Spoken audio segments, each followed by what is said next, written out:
How you guys doing tonight? Yeah, my tooth is still screwed up. If you're new here, I don't usually talk like this. I'll be alright, I just have a bad tooth. I refuse to take their pain medication because it makes me feel like just a hopeless, useless, unproductive zombie. I don't know how anybody could like doing that shit. It just makes you stupid. So I'm trying to deal with the pain, but if it gets totally unbearable, then I'll take one, but I ain't gonna like it.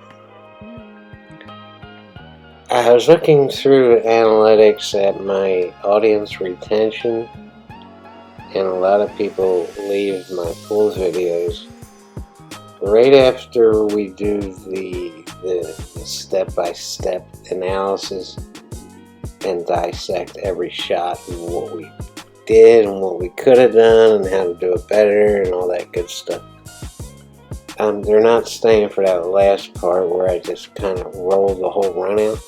And the reason I put that in there unedited is so you can see I'm actually running out. This isn't a pieced together video. And I can see some dishonest YouTubers making a pull video and just setting up the balls in the same positions and shooting the one 20 times before he makes it and gets the right position, and then using that take and the rest, cutting the rest out to where it looks like he's running out, but he's really not.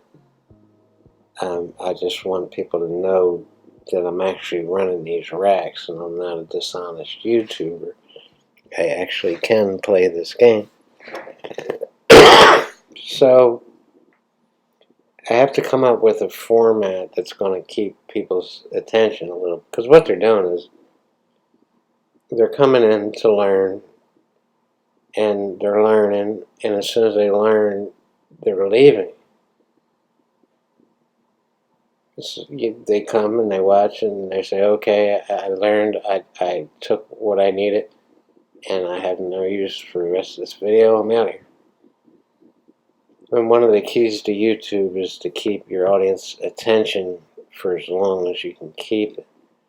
But many people do watch my videos from start to finish, and the people are leaving. I just find it a shame because they're missing some of the best parts of these videos. So they're not learning as much as they can learn. Yeah, I feel like a real dipshit for talking like this. I'm sorry. It won't be long before this isn't a non-issue, but for now I have to deal with it. If this intro skips a little bit, I don't know, something's wrong with my QuickTime player. I'll figure that out too. But let's get on with this video. I'm rambling here. Come on, peace, go. There's a whole lot to learn here, guys, so bear with me. Unfortunately, I'm standing in the way of a lot of these balls and you can't see them. So it's going to be a little bit difficult to get started, but we can see the cue ball, or half of it, and we can see the 1, and we can see the 2. So let's just start with that, and then once I get out of the way, we can find the pattern and proceed to run this rag. Well, this looks like I did it right to people that don't really understand.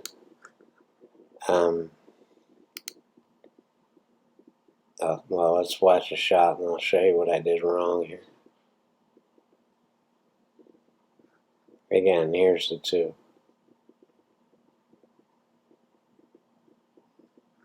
And that seems perfect, and technically after the shot it is. So let's go back to the 1. What you want to do here is bounce off this rail just like I did, but you want to come down at a little bit of a steeper angle. So a little bit of right hand English would have helped a lot to come up off a steeper angle and hit this rail to be on line with the 2 ball. And by in line or on line, what I mean is if you look through this 2-ball straight into the pocket and draw a line to this rail. That's where you want to hit the rail coming down off this rail to be in line with that 2-ball. When you're crossing that line and coming down, you have to really play way too good, and your margin of error decreases massively. Because if you come up off the rail and you get a little bit short, you're still in line with the 2-ball. If you go a little bit long, you're still in line with the 2-ball. So that's what you want to do, and that's why you want to use the rails, and that's why you're always seeing the players using the rails. It's because they're playing the line. So with all that out of the way, there's still a whole lot more coming here. Let's wait until I shoot this shot and we'll go through the pattern.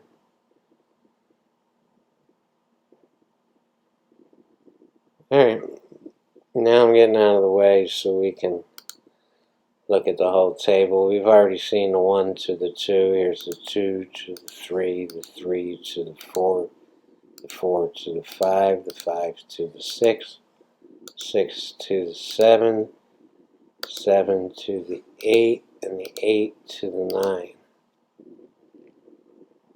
9. Looks basic enough from the outside, but once you get into it and start running it out, it's anything but easy, especially if you're going to make a mistake or two like I did in this rack. So all we're doing here on the 2-ball is rolling up to get the right angle to get back on this 4. And before you see me shoot this 2, you'll see me find the angle or the line I want to be on this 4-ball to just come back for a shot in the same side on this 5-ball, the same pocket. So we need a right angle here on this 4-ball to shoot this 5-ball in the right pocket. So with that, let's look at where I lay my stick to find that line. And that's it right there. It was very brief, and if I didn't point it out, you probably would have never noticed. But there's a definite line where I want to be on this 4-ball. And when we actually go about running this rack, I miss that line. I did everything right so far. I might have went down a little bit longer so I could use this side rail again to bounce out on the right angle. So I'm not really playing the line, I'm playing against the line because I just draw off this top rail and try to stop it on that line. And again, that's not the right way to play pool. You want to play on the line. So if we draw a line through this 4-ball to the pocket, that's the line you want because it's just a stop shot to get on this 5 for a shot again in the same side. But we're screwing up a little bit, and it's, it's what we do as human beings. You're going to do it too. So I came up a little bit short of the line on the 4-ball. And now we're going to go to the key shot and why it's the key shot in this rack. This 4-ball is the key shot, and here's why. You're a little bit short of the right angle on the 4 to shoot it in this side pocket.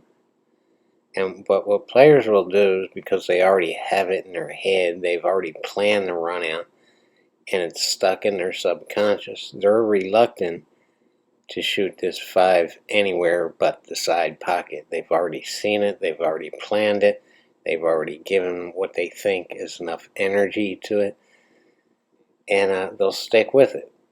So what they'll try to do is hold this ball by using reverse English on it while drawing it. And it's also the fact that it's human nature to shoot the ball in the closest pocket to the ball. So what they'll do is try to get back on this 5-ball for a side pocket shot and pretty much just a stop shot on the 6. So they'll try to kill it, and they'll wind up in this position right about here. So they can't shoot it. They can't shoot the 5. They can't change their plan at this point. They can't shoot it in this corner because they're going to scratch. And it's a real hard cut, and they're liable to scratch. And what they'll try to do is thin cut it and go around 3 rails, and because the 5 ball's not stopping or putting any friction on the cue ball, they're going to go long. And now they're in trouble. And they're going to have to shoot a desperate shot on the 6, and they're liable to miss, and that's going to send the cue ball loose, and they keep getting in more and more and more trouble. So what you have to do at this stage of the game is change your entire plan. You're going to have to stop for a second and say, okay, that's not going to work. So now we have to change not just the 4 ball shot and the 5 ball shot, but the 6, 7, 8, and 9 ball shot too. So that's what they're doing, and it gets so many players in trouble, and they don't really understand why they're getting in trouble. And here's how to change it, and here's how to do it. Instead of insisting on shooting that 5 in the side, all you have to do is roll up for a straight in shot in this corner on the 5 ball. So forget the closest pocket to the ball and just change your whole plan. There's the key shot. Alright, let's look at it again. Hopefully it doesn't skip. Again, this is the key shot. And as simple, as stupid as this seems to be, this is going to determine whether you run this rack or you dog this rack.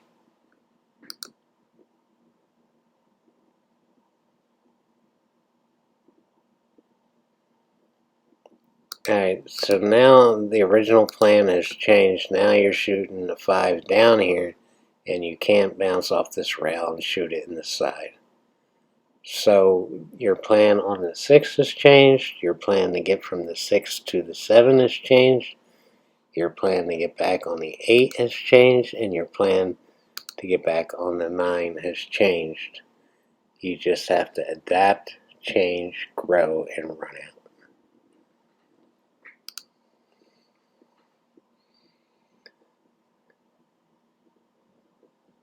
So to someone new to pool, this looks like I'm bad on the 6, but I'm actually perfect on the 6.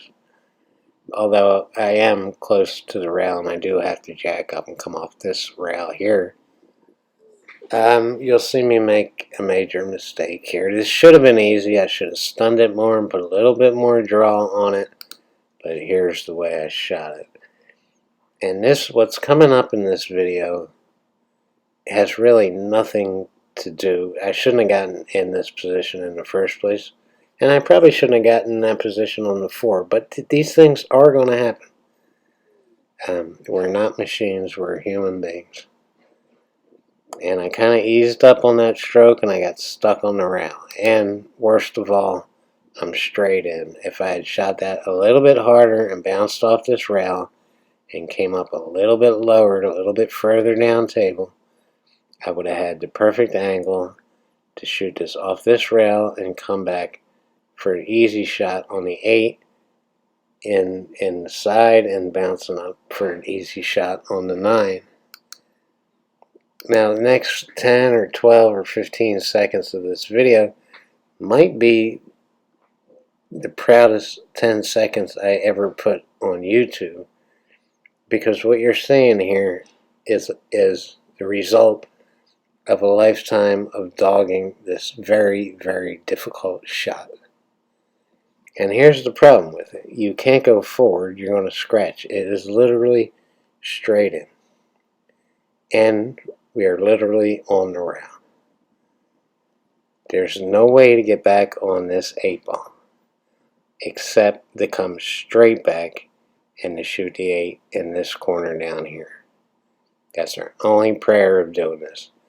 And this is way, way, way easier said than done.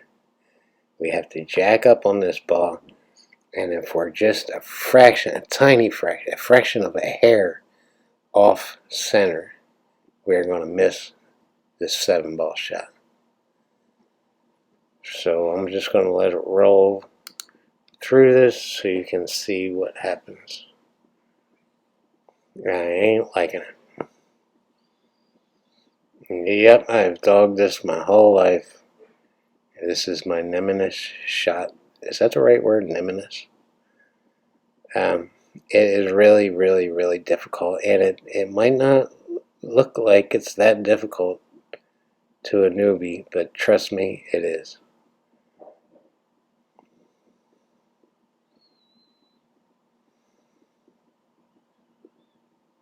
I have to jack up and draw back. And this cue ball is literally coming off the table like a jump shot.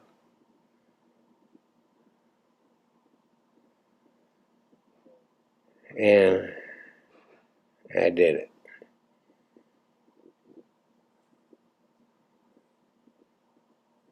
It's hard, folks, and I hate to toot my own horn, but that was just nothing. If you ever heard the term heart and didn't really know what the hell they were talking about, it's just a brute determination to win, and it comes from a lifetime of failure. Never, ever, ever, ever give up. Believe in yourself, and you can do this. Peace, man.